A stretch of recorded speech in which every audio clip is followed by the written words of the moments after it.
of a situation that may be favorable for U.S. the moment, Trade and it's a very Ambassador high-risk Jamieson business Greer proposition spent for several China. hours fielding questions from members of the House Ways and Means Committee.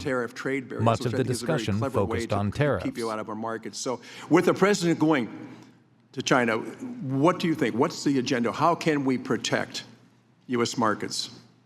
I think everyone knows that no one has been more clear-eyed on the challenge posed by China, the economic challenge and national security challenge, than President Trump. This is why he put tariffs on China in the first term, including on Chinese automobiles. It's why he pioneered rules on information and communication technology to make sure that vehicles that have that there was a regime so the vehicles that have technology from China in them can't be used in the United States. American families are struggling under the administration's trade agenda. Gas prices have gone through the roof, fertilizer has gone through the roof, and all the food that we eat and consume has gotten more expensive and about to get even worse. Mr. Ambassador, can you commit today to let the Section 122 tariffs expire without adding new tariffs? The president, his trade policy has not changed.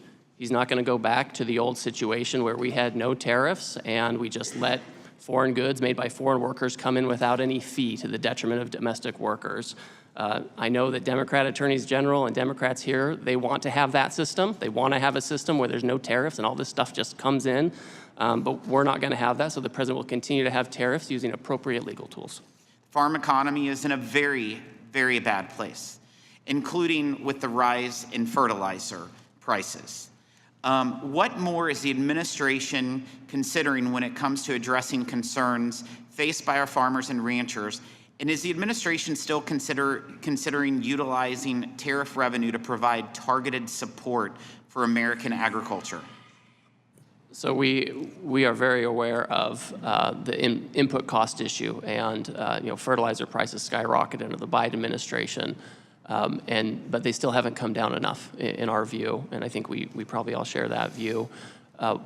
Under the Biden administration, there was an initiative started to allocate money to smaller fertilizer producers. That was never acted upon. The USDA is now actively going through applicants to that program. Prices are lower, really, because as a working mom who grocery shops every week, I have seen prices go up and up and up.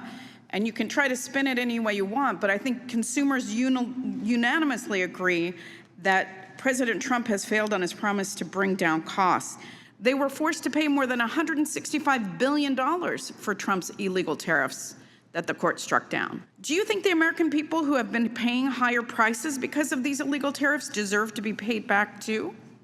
I reject the premise of this. When you look at things like eggs, it's gone down by 45%, smartphones down by 14%. That's not the question that I asked. The question that I asked is, do you think the American people who've been paying higher prices because of the illegal tariffs should be paid back also? Ms. Sanchez, simple yes or no. They haven't been paying higher prices because of these taraffs. For Market to Market, I'm David Miller. I have limited time.